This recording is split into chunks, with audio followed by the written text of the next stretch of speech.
여러분들이 다 하나님의 은혜와 평강이 가득하기를 주의 이름으로 축복합니다. 우리 예수님께서 이 세상에 오셔서 하나님의 사역을 감당하셨는데 오늘 말씀 보게 되면 예수님이 미쳤다는 거예요. 이 미쳤다는 말은 헬라어로 엑스템이라고 합니다. 이 말은 너무 몰두하고 그냥 여기에 집중해가지고 이거를 보는 사람들이 저 미쳤구만, 정신 나갔구만, 정신 빠졌네, 이 상태가 되는 거예요. 그런데 예수님께서 이렇게 미친 사람처럼 하나님의 사역을 감당하셨다는 것입니다.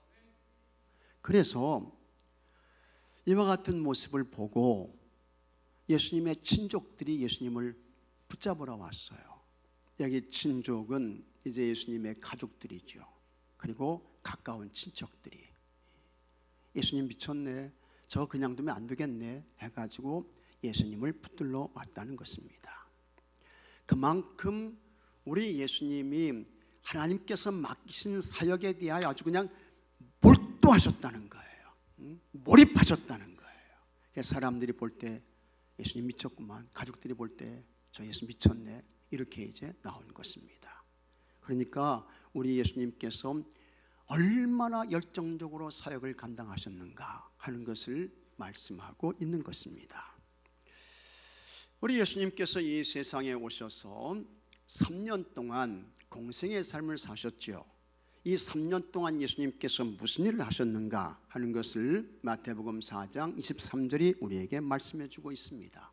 자, 여러분 한번 같이 읽어보겠습니다. 예수께서 온 갈릴리에 두루 다니사 그들의 회당에서 가르치시며 천국 복음을 전파하시며 백성 중에 모든 병과 약한 것을 고치시니.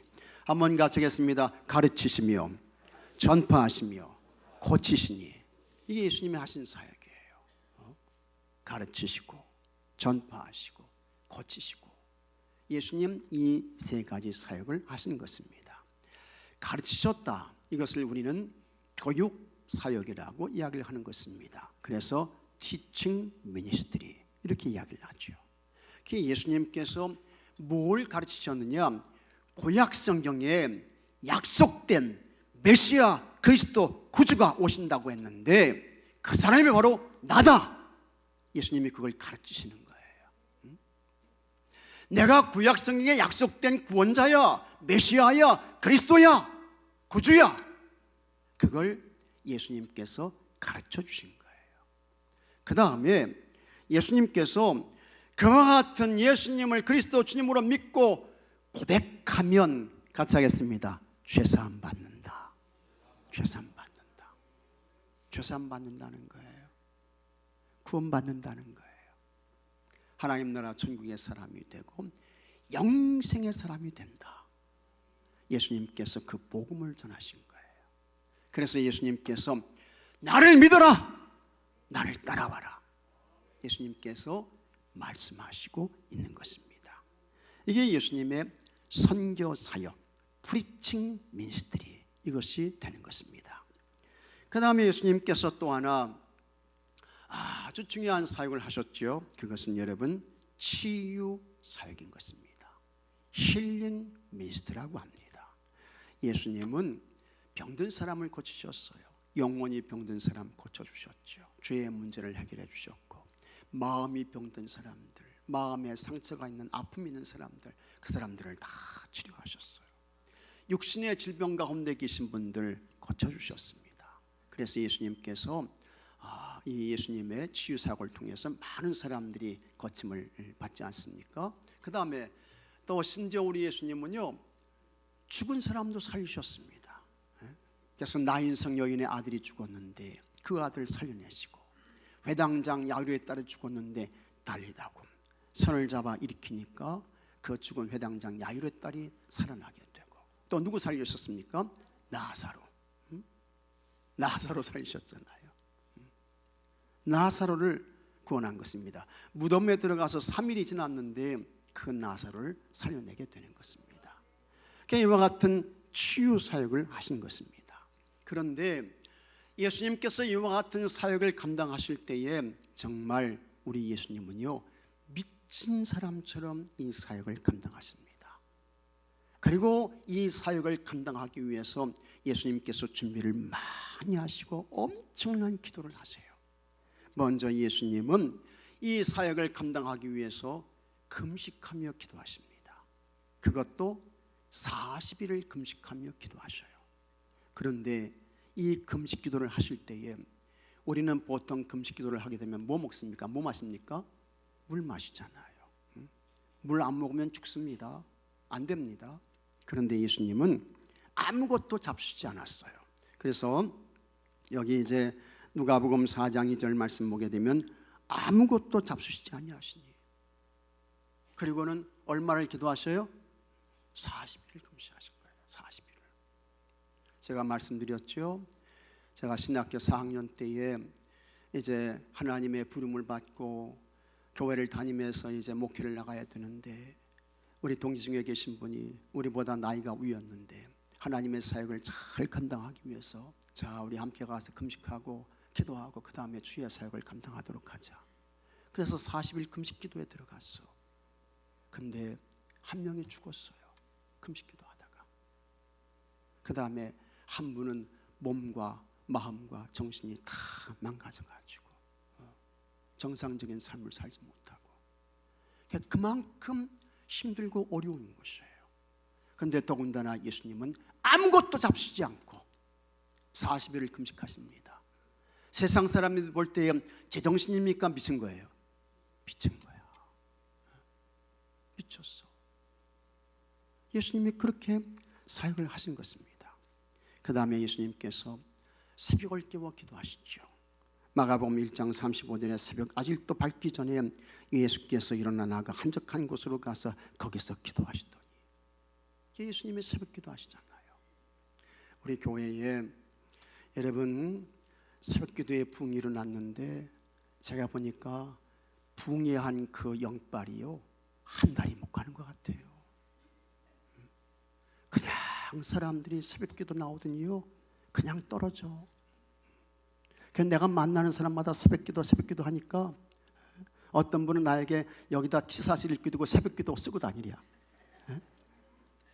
제가 설교할 때 여기다가 새벽 기도 이렇게 써 있는 거 나와서 입고 설교할까요? 어떻게 할까요? 막 떨어져 나가요. 그런데 우리 예수님은 하나님의 사역을 감당하기 위해서 끊임없이 새벽을 깨워 기도하십니다. 유대인들은 새벽 기도 안 했습니다. 아침 기도했어요. 9시 기도하고 12시 기도하고 그 다음에 오후 3시 기도하고. 그러나 예수님은 금식 기도하시고 새벽 기도하시고. 그러니까 유대인들이 볼 때에는 제가 뭐 하는 짓이야? 미쳤구만, 이렇게 이제 나오게 되는 것입니다. 심지어 우리 예수님은 여러분 철야 기도도 하십니다. 밤을 새워가며 기도하시는 거예요. 밤을 새워가며. 제자들을 부르실 때 밤을 새워가며 기도하셔요. 이때 예수께서 기도하시러 산으로 가서 밤이 새도록 하나님께 기도하시고 밝음에 그 제자들을 부르사 12명을 부르시게 되는 것입니다. 그 다음에 그 12명을 뭐라고 부릅니까? 너희들은 지금부터 같이 하겠습니다. 사도다. 사도다. 아포스톨로스, 보내심을 받은 자.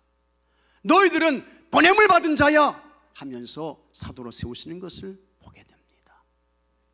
밤을 새워 기도하시고 그 일을 하시게 되는 것입니다. 그 다음에 우리 예수님께서 공생의 사역을 시작하기 전까지는 예수님이 무슨 일을 하셨습니까? 예수님이 무슨 일을 하셨어요? 목수일 하셨잖아요. 목수일 하시다가 세례 요한에게 가가지고 요단강에서 세례를 받습니다. 그때에 하늘이 열리면서 하늘에서 비둘기같이 성령이 임하게 되는 거예요. 그 다음에는 그 하늘에서 음성이 들리는데 너는 내 사랑하는 아들이고 내 기뻐하는 자다. 그와 같은 음성이 들려요. 그러면서 예수님께서 공생의 사역을 시작하시는데, 예수님께서 목수였다가 이제 세례를 받으시고 공생의 사역을 시작하시면서 제자들을 부르시게 되는데 누구를 제자로 부릅니까? 어부들을 제자로 부르시게 되는 거예요. 그래서 베드로와 안드레, 야고보와 요한, 빌립, 이런 사람들은 다 어부들이었거든요.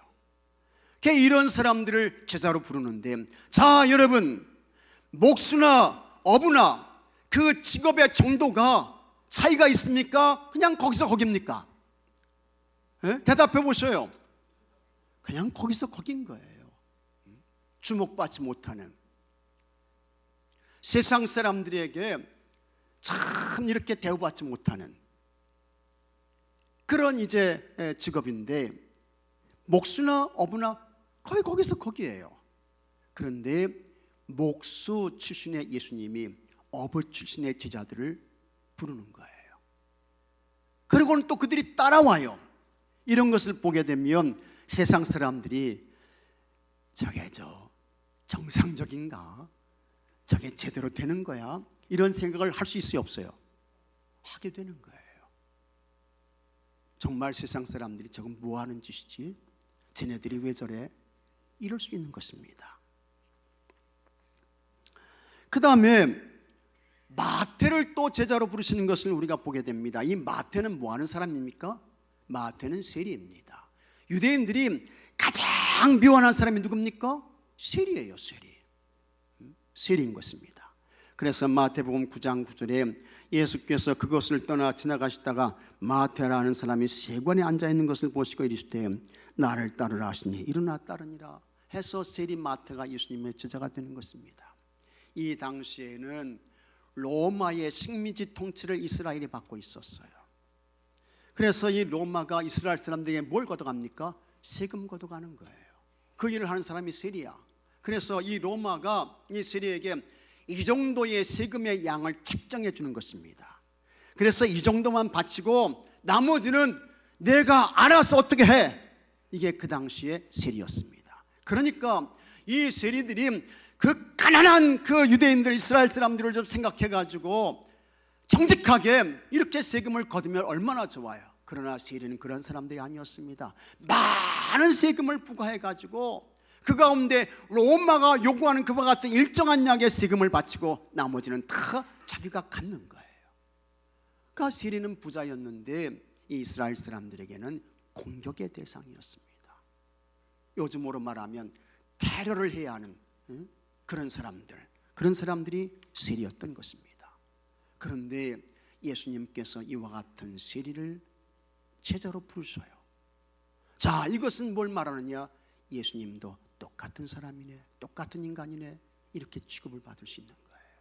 그러니까 어떻게 보면 정말 미친 짓 같은 그런 사실이었습니다. 예수님께서 치유 사역을 하셨는데 우리 예수님께서 많은 병자들을 고치셨어요. 그 가운데 이제 나병 환자를 고치십니다. 그런데 이 나병 환자를 고치는 것이 굉장히 좀 아주 사람들이 이해하지 못하는 그런 것을 통해서 고치십니다. 나병 환자는 일반 사람과 나병 환자가 접촉하면 안 됩니다. 나병이 오게 되면 이 나병 환자는 무조건 그 순간부터 어떻게 됩니까? 격리에 들어가게 되는 거예요. 그래서 가정에서 떠나고 일터에서 떠나고 인간관계가 다 끊어지게 되는 것입니다. 접촉하면 안 돼요. 그래서 나병 환자들이 따로 사는 그와 같은 지역이 있었습니다. 어느 누구도 만나주지 아니했고 만진다고 하는 것은 상상도 할 수 없는 그와 같은 일인 것입니다. 그런데 예수님께서 이 나병 환자에게 손을 대시는 거예요. 그리고는 하시는 말씀이 내가 원하노니 깨끗함을 받으라. 그러니까 이 나병 환자가 깨끗함을 얻게 되는 거예요. 그냥 말로 하셔도 괜찮은데 접촉하면 안 되는 이 나병 환자를 만지셔요. 세상 사람들이 볼 때에는 예수님의 이와 같은 행위를 전혀 받아들이거나 이해할 수 없는 것입니다. 그 다음에 더 놀라운 것은 마가복음 7장에 예수님께서 귀먹고 말 더듬는 자를 고치시는 그와 같은 사건이 나와요. 근데 여기 말씀 보게 되면 예수님께서 그 사람을 따로 데리고 무리를 떠나서 무리 가운데에서 이 사람을 따로 이렇게 이제 데려오는 거예요. 그 다음에 그 손가락을 그의 양귀에 놓고 그 다음에 침을 뱉어가지고요. 뭘 뱉는다고요? 침을 뱉어서 그걸 이제 이 예수님 손에 침을 뱉어가지고 그걸 이제 이 사람 손에 이렇게 이제 대는 거예요. 그랬더니 이 김옥금 말던 사람이 귀가 들려지게 되고 말하는 것이 풀려지게 되고 이제 그러는 것입니다. 내가 조은미 권사님께 물어볼게요. 권사님 이리 와 보세요. 말이 잘 안 되시네요. 해가지고 내가 침을 뱉어가지고 권사님 혀를 만지면서 말이 풀어지게 될지어다. 그러면은 그거 해야 돼요, 말아야 돼요? 할 거예요, 안 할 거예요?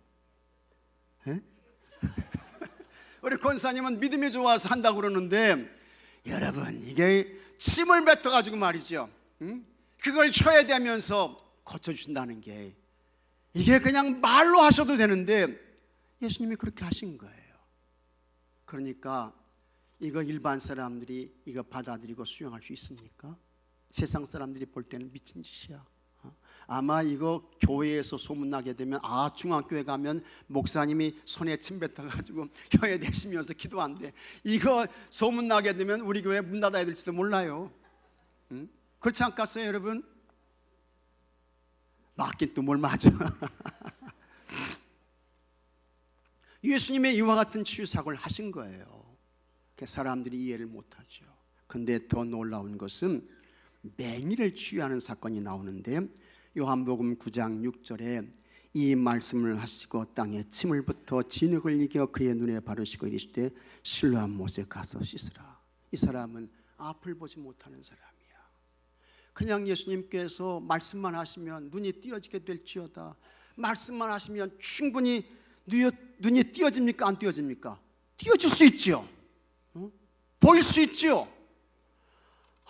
그런데 왜 예수님께서 침을 뱉어가지고 진흙을 이겨가지고 그걸 두 눈에 그냥 쫙 붙여주시면서 이거 떨어지지 않게 하고 저기 실로암 가게 되면 실로암 못이 있는데 너 거기 가서 씻어라.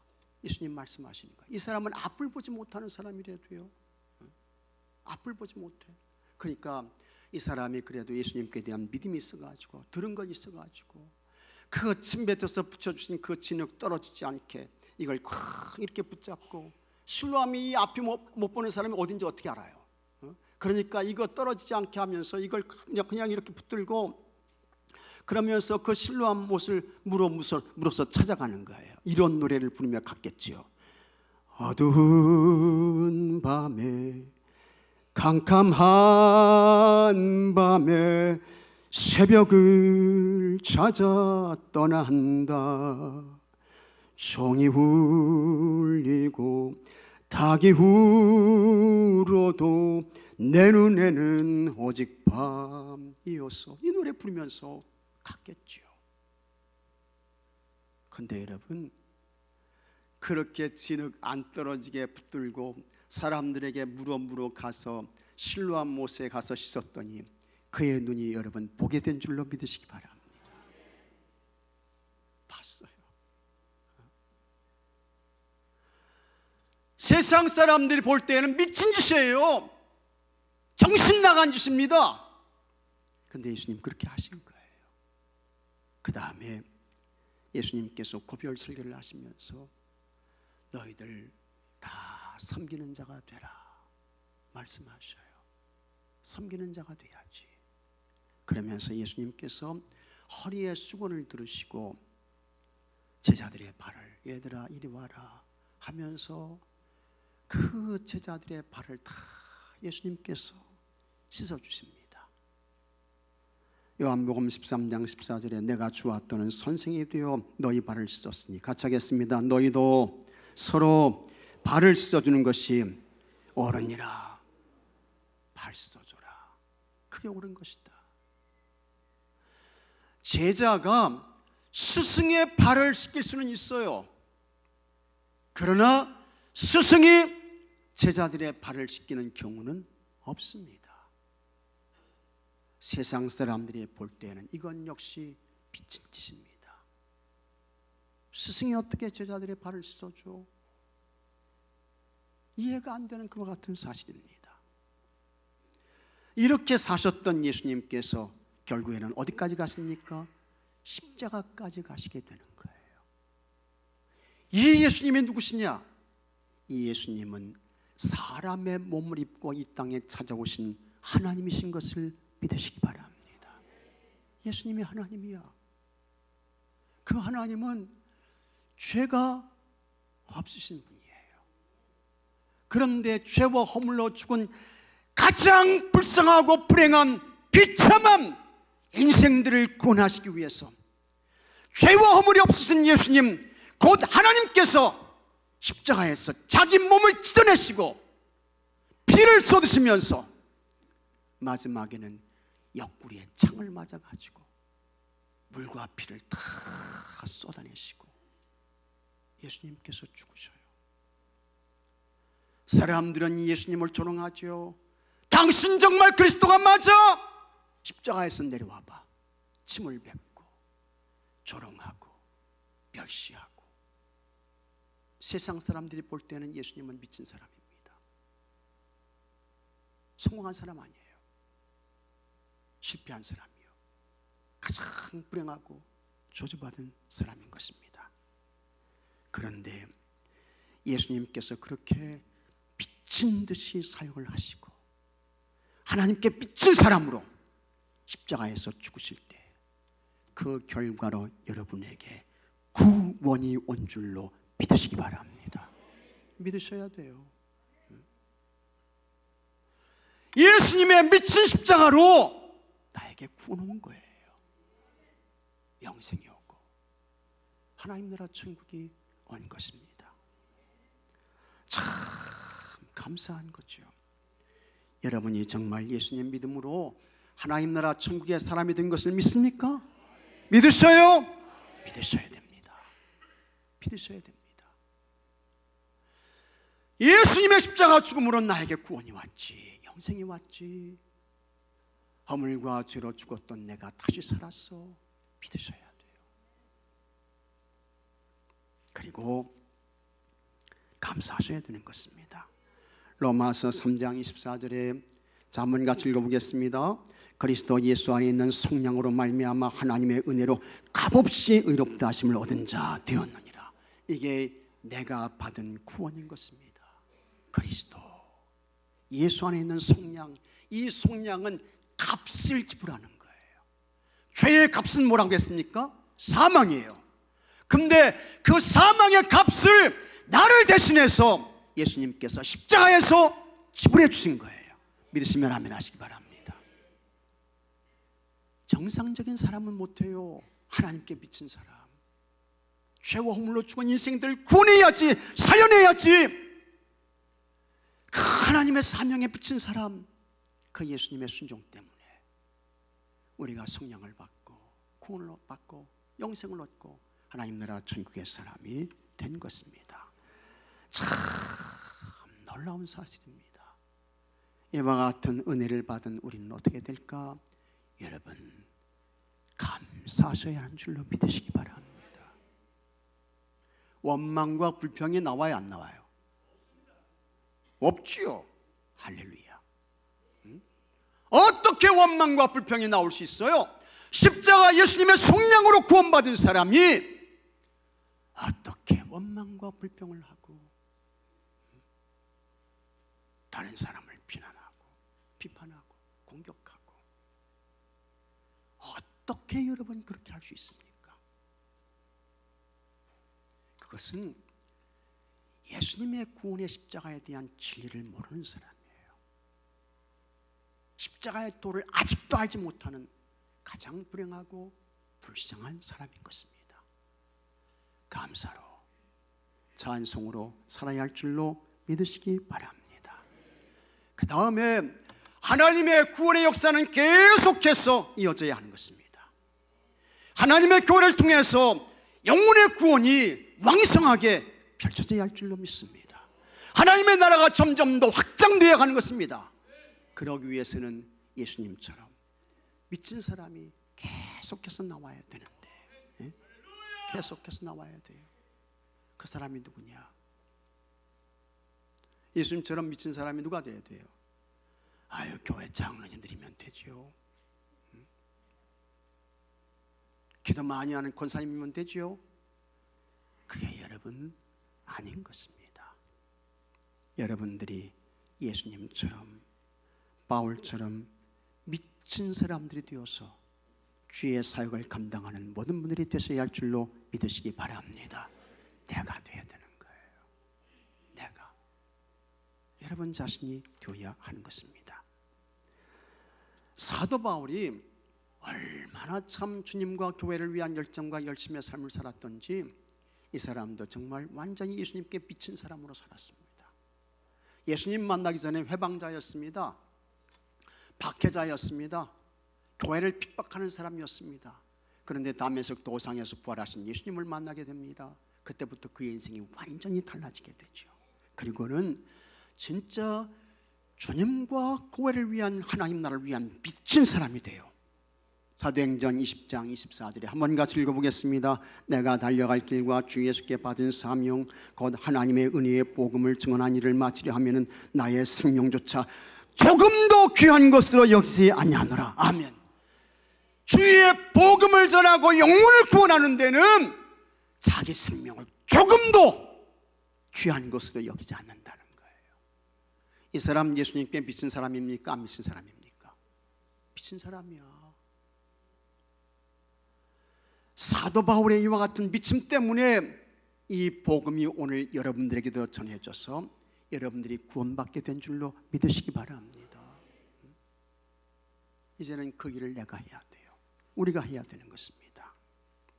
사도 바울은 계속해서 이렇게 말합니다. 로마서 14장 8절에 한번 같이 읽어보겠습니다. 우리가 살아도 주를 위하여 살고 죽어도 주를 위하여 죽나니 그러므로 사나 죽으나 우리가 주의 것이로다. 여러분 정말 이 말씀이 맞습니까? 우리가 살아도 나를 위하여 살고 죽어도 나를 위하여 죽고 그러므로 사나 죽으나 나는 내 거야. 이게 우리 아닙니까? 에? 이거 우리 삶의 모습 아니에요? 근데 사도 바울은 아니라는 것입니다. 예수님이 십자가에서 나를 보혈의 피값으로 사셨어. 그러니 이제는 내가 내 것이 아니야. 같이 하겠습니다. 나는 주님의 것입니다. 믿으시면 아멘 하십시오. 그러니 살아도 주님을 위하여 죽어도 주님을 위하여 나는 그저 사나 죽으나 주의 것입니다. 이게 사도 바울입니다. 예수님께 미친 사람이죠. 그런데 우리가 이와 같은 삶을 살아야 된다는 거예요. 고린도전서 10장 31절에는 그런즉 너희가 먹든지 마시든지 무엇을 하든지 다 하나님의 영광을 위하여 하라. 맞죠. 그런데 여러분 너희가 먹든지 마시든지 무엇을 하든지 나는 내 영광 위에 살 거야. 이거 아닙니까? 내 영광 위에 살 거야. 그런 사람 많아요. 한두 사람이 아닙니다. 여러분은 다 예수님의 구원받은 사람으로 우리 주님의 거룩한 소유인 것을 믿으시기 바랍니다. 그래서 정말 예수님 위해 사셔야 돼요. 나는 여러분들에게 예수님께 대하여 비친 사람으로 사는 여러분들이 되시기를 주의 이름으로 축복합니다. 난 예수님밖에 없어. 난 예수님밖에 없어. 난 예수님이 전부야. 그 다음에 주님의 몸된 교회를 위해서 사세요. 이 교회가 누구의 교회입니까? 예수님의 교회. 이 교회는 누구의 몸이에요? 예수님의 몸이야. 그러므로 이 교회를 사랑하는 것이 예수님을 사랑하는 거예요. 이 교회에 잘하는 것이 누구한테 잘하는 거예요? 예수님께 잘하는 거예요. 그러나 이 교회를 힘들게 해요. 이 교회를 어렵게 해요. 이 교회를 욕되게 해. 그 사람은 예수님을 넘어뜨리는 사람이야. 예수님을 힘들게 하는 사람이야. 이 교회에 대하여 절대로 여러분 해를 끼치는 인생 되면 안 됩니다. 안 돼요. 하나님의 복이 없어. 은혜가 없어요. 나는 지금까지 36년 동안 내가 하나님의 교회를 섬기는 목회를 하면서 교회에 대해서 참 악하고 불의하게 했던 사람들이 있어요. 그 사람들이 잘 되는 거 한 번도 보지 못했습니다. 못 봤어요. 안 됩니다. 하나님의 교회에 해를 끼치고 하나님의 교회를 멸시하고 짓밟고 절대로 잘 될 수 없습니다. 하나님의 교회 잘 섬기셔야 돼요. 이 교회를 위해서 미친 듯이 여러분의 모든 것을 들여서 헌신자로, 봉사자로 섬기는 사람들로 사시기를 축복합니다. 그 사람에게 하나님의 복이 있게 되는 거예요. 그렇게 살 때 여러분들이 예수님의 기쁨이 되는 줄로 믿으시기 바랍니다. 예수님의 기쁨이 되야죠. 참, 너 내 교회에 대해서, 나에 대해서 정말 잘하고 있구나, 애쓰고 있구나, 고생하고 있구나. 내가 너 모습 보니까 행복해, 기뻐, 좋아. 예수님을 이렇게 해드려야 되는 것입니다. 그래서 여러분들이 미친 듯이 주님과 교회와 하나님 나라를 위해서 사역하고 수고하고 땀 흘려서 하나님의 교회 주님을 잘 섬겨서 그와 같은 여러분들을 통하여 꽃 중에 가장 아름다운 꽃이 무슨 꽃입니까? 무슨 꽃? 네? 무슨 꽃이에요, 서정길 장로님? 네? 네. 꽃 중에 가장 아름다운 꽃은 같이 하겠습니다. 웃음꽃. 웃음꽃이에요. 웃음꽃. 꽃 중에 가장 아름다운 꽃이 웃음꽃이야. 웃음꽃. 그래서 여러분들의 섬김과 수고했음을 통해서 우리 교회에 웃음꽃이 활짝 피어나고, 믿으시면 아멘 하시기 바랍니다. 다 웃음꽃의 인생이 되고, 그 다음에 우리 교회를 정말 하나님이 기뻐하시는 행복한 교회로, 기쁨과 감사와 감동의 교회로 세워가시는 여러분들이 되시기를 축복합니다. 특별히 오늘 취임하시는 우리 세 분의 장로님들, 정말 주님과 교회와 하나님 나라를 위해서 미친 듯이 사역하고 미친 듯이 수고하고 애쓰고 헌신해서, 우리 이미 취임하신 장로님들도 마찬가지고 은퇴하신 장로님들도 마찬가지지만 다 그와 같은 수고를 통해서 우리 교회의 웃음꽃이 활짝 피어나게 되고 정말 주님이 운행하시고 통치하시는 하나님의 교회가 되고 행복한 교회가 되고, 행복한 교회에서 행복한 신앙생활을 하시다가 하나님 부르실 때 행복하게 미소를 지으며 주님 앞에 다 가시게 되는 그와 같은 은혜가 여러분 모두에게 있게 되기를 주의 이름으로 축복합니다. 다 같이 기도합시다. 하나님 아버지, 감사합니다. 감사합니다. 주님의 몸된 교회를 세워주시고 하나님 아버지시여, 이 교회를 섬길 수 있도록 이 교회를 위해서 일할 수 있는 시간과 기회를 주시니 참 감사합니다. 하나님의 특별한 은혜이고 역사이고 축복인 줄로 믿습니다. 하나님 감사하게 하옵소서. 우리에게 각성의 마음 주시고 깨닫는 마음 허락하시고, 하나님 예수님처럼 사도 바울처럼 주님과 교회를 위해서 다 미친 듯이 주의 사명과 또 책임을 잘 감당해 주셔서 하나님 기쁨 되게 해 주옵소서. 우리 교회의 웃음꽃이 활짝 피어지게 해 주옵소서. 행복한 교회가 되게 해 주옵시고 또 행복한 주의 성도들 되게 하여 주시옵소서. 특별히 아버지 취임하시는 세 분 장로님들을 통해 이와 같은 아름다운 선한 역사가 왕성하게 펼쳐지고 진행될 수 있도록 은혜와 복을 내려 주시옵소서. 우리 주 예수 그리스도 이름으로 감사하옵고 간절히 기도하옵나이다. 아멘.